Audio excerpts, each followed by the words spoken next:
आपलं नाव आहे परंतु मग नाव पुढे डिलीट लिहिलंय.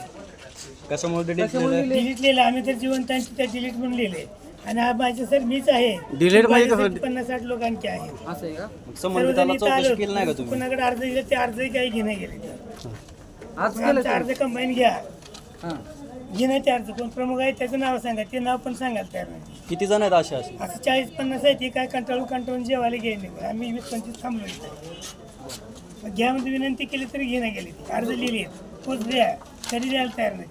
ओळखपत्र हे तुमच्याकडे असेलच ना? ओळखपत्र दाखव. मतदानाचं ओळखपत्र आहे का तुमच्याकडे? पत्र आहे ना ओळखपत्र, प्रत्येकाकडे. आधार कार्ड. करा सगळे.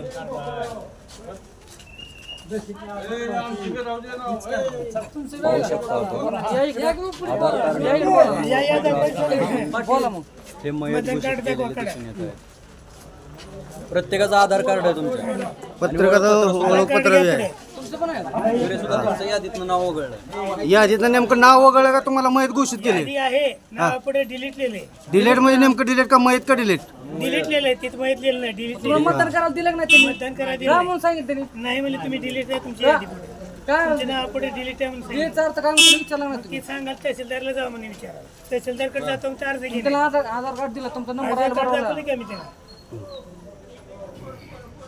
ओळखपत्र असताना देखील मतदानाचा अधिकार नाही म्हणून सांगला जातो. प्रशासनाने तुम्हाला बाहेर काढले. तहसीलदारकडे जावं म्हणते ती. आमच्याकडे काय नाही. तो आमचा अर्ज घ्यायला तयार नाही. अर्ज सर्वांचे लिहून तयार आहेत. मला तर माहित अर्ज घ्यायला तयार नाही. तुम्हाला काय म्हणले? माहितच नाही म्हणली. माहितच म्हणले. विलास खेंदार तुम्ही माहित आहो. तुम्ही जिवंत असताना माहित म्हणून सांगितलं. माहित म्हणली. हे आधार कार्ड आहे, हे वोटर आय डी आहे, आधार कार्ड दाखवा. तरी बी ह्याला मयत म्हणून घोषित केलेलं गेलं.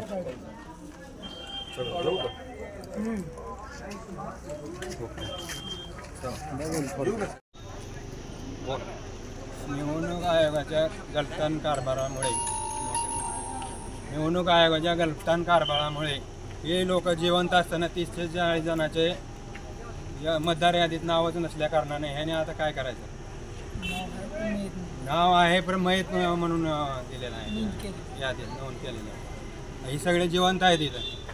जिवंत असून त्यांचं मयत म्हणून मतदार यादीत नाव गायब करण्यात आलं. यादीमध्ये नाव असल्यामुळे त्यांना मतदानाचा अधिकार देखील बजावता येत नाही. यादीमध्ये नाव असून सुद्धा त्यांना मतदान अधिकार बजावता येत नाही. आता ह्याला 40 जण आहेत. विशेष बाब म्हणजे वैरा ग्रामपंचायत माजी डेप्युटी सरपंच यांचे सुद्धा सरपंचाच्या नातेवाईकात सुद्धा यात नाव नाही. मयत म्हणून बंधुराज त्यांचे मयत म्हणूनच आहे. यांनी काय करायचं आता? सामान्य नागरिक आणि मतदार म्हणून आपण काय सांगू शकता या विषयावर? आता काय कुणाला जबाबदार धरायचं? प्रोसिजर चालू केली का आपण? काय नाही. प्रोसिजर काहीच नाही. अर्ज तिथले अधिकारी म्हणतात नाही काय आता मतदान तुम्ही करू शकत नाही. आता ह्याने काय करायचं?